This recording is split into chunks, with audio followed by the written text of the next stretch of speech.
মাছের ঝোলটা আমার কমপ্লিট হয়ে গেছে। এই যে দেখতে থাকুন কেমন হয়েছে। আমার ভিডিওগুলো যদি আপনাদের ভালো লাগে পাশে থাক। খেতে চলে এলাম। খেতে চলে এসে আমি ডাটা দিয়ে আজকে বাটা মাছের ঝোল করব। এই ডাটাগুলো কেটে নিলাম। এই যে ডাটা দেখতেই পাচ্ছেন। আরেকটি কাটবো, কোথায় গেল, এইখানে আরেকটি আছে। একটু মোটা না হলে ভালো লাগবে না, যার জন্য আমি একটু মোটা মোটা কেটে নিচ্ছি ডাটাগুলোকে। এই যে ডাটা, ডাটা দিয়ে আজকে বাটা মাছের ঝোল করব। গাছের থেকে লঙ্কাও তুলে নেব। আজকে সব বারিশ লঙ্কা দিয়ে, ডাটা দিয়ে, ঢ্যাঁড়স দিয়ে আজকে আমি সব রান্না করব। দেখতে থাকুন বন্ধুরা। বাটা মাছ নিয়ে এসেছে। এই বাটা মাছ দিয়ে, ডাটা দিয়ে, আলু দিয়ে পাতলা ঝোল রান্না করব। আমার ভিডিওগুলো আপনাদের কেমন লাগে? যদি ভালো লাগে চ্যানেলটাকে সাবস্ক্রাইব করে পাশে থাকবেন। কন্টিনিউ আমার ভিডিওগুলো দেখতে থাকুন। এই যে কড়াইতে আমি আগের থেকে তেল গরম করে মাছগুলো ছেড়ে দিয়েছি কড়াইতে। মাছগুলো ভাজা হচ্ছে, দেখতে থাকুন কন্টিনিউ আমার ভিডিওটি। মাছগুলোকে আমি উল্টিয়ে দেবো। ও পাঁচটা হয়ে গেছে ভাজা, সবগুলো আমি এইভাবে উল্টিয়ে দেবো।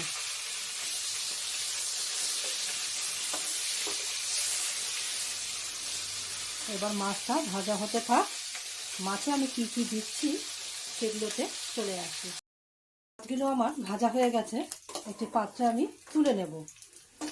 দেখতে থাকুন কন্টিনিউ আমার ভিডিওটা। যদি আপনাদের আমার ভিডিও ভালো লাগে তবে চ্যানেলটাকে সাবস্ক্রাইব করে পাশে থাকবে। মাছ ভেজেছি যে সামান্য তেল আছে, আমি আবার একটু তেল অ্যাড করে দেব। অল্প তেল মশলা দিয়ে করব, যেহেতু প্রচণ্ড গরম। গরমে হালকা পাতলা খাওয়াটাই শরীরের পক্ষে ভালো। এখন আমি ফোড়নও দেব কালো জিরে, তারপরে দিয়ে দেব কাঁচা লঙ্কা, তারপরে সামান্য পরিমাণে আমি একটু পেঁয়াজ কুচি দেব তেলে। পেঁয়াজটা দিলে পরে ঝোলের টেস্টটা আরও সুন্দর হয়। এখন পেঁয়াজ দিয়ে দেবো। পেঁয়াজটাকেও একটু ভালো করে নেড়ে চেড়ে ভেজে নেব। তারপরে আমি এখানে দিয়ে দেব আলু, ডাঁটা, বেগুন। ডাঁটা বেগুন দিয়ে বাটা মাছের হালকা পাতলা ঝোল। কারণ প্রচণ্ড গরম পড়েছে, গরমে হালকা পাতলা খাওয়াটাই উচিত। পেঁয়াজটি আমার ভাজা হয়ে গেছে। এখন এর মধ্যে দিয়ে দেব আলু, ডাঁটা, বেগুন দিয়ে ভালো করে নেড়ে ছেড়ে নেব। ডাঁটা, আলু, বেগুন সবগুলো আমি দিয়ে দেব। দেওয়ার পরে ভালো করে আমি ভেজে নেব। একটু হালকা ভেজে নেব, একটু হালকা না ভাজলে তো ভালো লাগবে না, না? তারপরে এর মধ্যে আমি কী কী মশলা দিচ্ছি আপনারা কন্টিনিউ আমার ভিডিওটা দেখতে থাকুন। স্বাদ অনুযায়ী আমি লবণ দিয়ে দেব। লবণটাকে দিয়েও আমি ভালো করে আলু, বেগুন, ডাঁটার সাথে ভালো করে মিশিয়ে নেব। মিশিয়ে নিয়ে তারপরে এখানে যে মশলাগুলো দিব হচ্ছে আলু, বেগুন, ডাঁটা আমার ভাজা হয়ে গেছে। এখন এতে দিয়ে দেব আদা বাটা। এই যে আদাটা বেটে রেখেছি আগের থেকে, যে আদা বাটা দিয়ে দেবো। আদাটাকে দিয়েও ভালো করে একটু ভেজে নেব যতক্ষণ না আদার গন্ধটা চলে যাচ্ছে। একটা কাঁচা গন্ধ থাকে আদার, হ্যাঁ, সেই গন্ধটা যতক্ষণ না যায় ততক্ষণ আমি এটা ভালো করে একটু ভেজে নেব। তারপরে দিয়ে দেব বাকি মশলাগুলো। এখানে আমি নিয়েছি লঙ্কা গুঁড়ো, জিরে গুঁড়ো, সামান্য ধনে গুঁড়ো আর হচ্ছে হলুদ গুঁড়ো। এটাকে আমি এখানে মিশিয়ে দেব সবজির সাথে। ডাঁটা, আলু, বেগুন ভালো করে এটাকেও আমি নেড়ে চেড়ে নেব। সামান্য পরিমাণে আমি একটু জল দিয়ে দেব। জলটাকে দিয়েও আমি ভালো করে মশলাগুলোকে ভালো করে ভেজে নেব, যতক্ষণ না মশলার একটা কাঁচা গন্ধ থাকে, কাঁচা গন্ধটা যতক্ষণ না।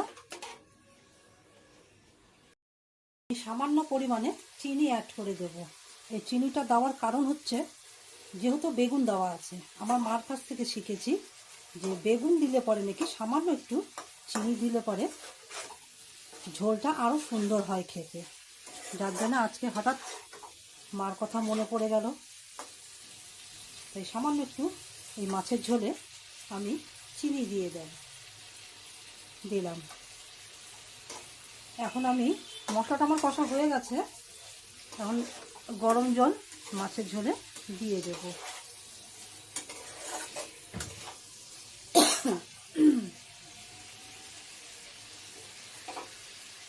গরম জল করেছি, গরম জলটি এখন ঢেলে দেব। গরম জল ঢেলে দেব, কারণ মাছের ঝোলে গরম জল করে দেওয়াটা ভালো আর কি, মাছের ঝোলের টেস্টটা আরও সুন্দর হয়। মাছের ঝোল দিয়ে জল দিয়ে আমি এখন ঢাকনা দিয়ে ঢেকে দেব। ঝোল ফুটে গেলে আমি এতে ঝোলে মাছ ঢেলে দেব। মাছের ঝোলটি আমার ফুটে গেছে, এখন আমি এতে মাছগুলো ঢেলে দেব। মাছগুলোকেও ঢেলে দিয়ে আরেকটু ফুটিয়ে নেব। সব একে একে মাছগুলো আমি দিয়ে দিচ্ছি। কিছু কিছু মাছ খুব বড় বড় ছিল, যার জন্য আমি 2 টুকরো করে দিয়েছি। আর মাছের মধ্যে ডিমও ছিল, ডিমটাকেও ভেজে আমি ঝোলের মধ্যে দিয়েছি। এখন ভালো করে আবার ঢেকে দেব।